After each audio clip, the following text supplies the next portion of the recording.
जे बिथाङा बेखौ नायनानै एनकुरि होगोन होननानै दा बेखौ जोंनिफ्रायबो जोङो नोजोर होगासिनो दङ आरो आङो गाबोननि गेजेराव जोंनि मोनसे टीम जोंनि इएमफोरनि टीम दैथायहरगोन आरो बिनि उनाव गासैबो फेक्टखौ लानानै जोङो उननि समाव मा खामानि मावनांगौ बेखौ मावगोन।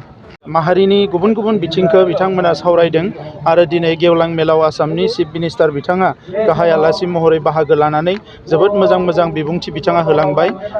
बर' राव थुनलाइ जौगानायजों लोगोसे बर'नि सानसुमै मेलेमजिबि बिथांमोनखौबो बर' माहारिखौ गियाननि बिथिङाव गुबुन गुबुन बिथिङाव बोरैहाय जौगालांनांगौ बिनि थाखाय बोरै बोरै हाबाफारि लानांगौ बाहागो लानांगौ बेफोर गासैबो खोथाफोरखौ जोबोद मोजाङै बुंलांदों आरो गिबि खेबनि थाखाय बेबायदि चिफ मिनिस्टार बिथाङा फैनानै हारिनि गोबां नांगौ बिथिंफोरनि सायाव गेबेङै खोथा बुंलांनाया जोबोद बाख्नायथाव जादों। आं बिथांखौ साबायखर बावो। बर' थुनलाइ आफादनि गोदान आफादगिरि डक्टर सुरत नार्जारि, गाहाय नेहाथारि नीलकान्त गयारि बिथांनो आं साबायखर बावो, आं हामलायथि बावो। फैबाय थानाय समाव बिथांमोना जोबोद गोख्रोङै बर' थुनलाइ आफादखौ खामानि मावलांनो हाथों आरो लोगोसे बारग' आफादगिरि तरेन बर' बिथां आरो लोगोसे बारग' नेहाथारि प्रसान्त बर' बिथांमोननोबो आं साबायखर बावो। बिथांमोना थांनाय समाव जोबोद मोजाङैनो आफादखौ दैदेनबोदों आरो बर' हारिनि बर' राव थुनलाइनि गोबां जेंनाफोरखौ सुस्रांनायाव जाफुंसार महर मोनदों। फैबाय थानाय समाव बर' थुनलाइ आफादा जि हाबाफारि लादों, जि बिथांखि लागोन बे गासैबो जाफुंसार महर मोनथों, आं बेखौनो अबंलावरिनि खाथियाव आर'ज गाबो।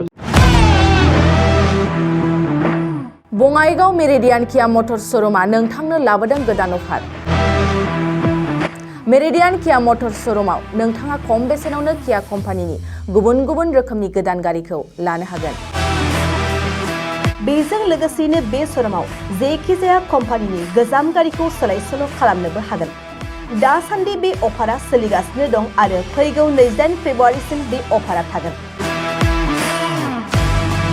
मेरिडियान किया मटर्स श'रुमा सा बङाइगाव साफागुरि रड आगराला देहा फाहामसालिनि साखाथियाव थानाय महामाया हटेलनि अपोजिट साइडआव दं।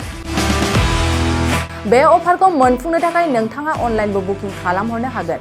लोगोसेनो गोबां मिथिनो थाखाय थोंजोङै 7099934114 नङाब्ला 8822790662 जानबुं अनजिमायाव जगाजग खालामहरनो हागोन आरो बङाइगाव मेरिडियान किया मटर्स श'रुमाव थांनानैबो नायनो हागोन।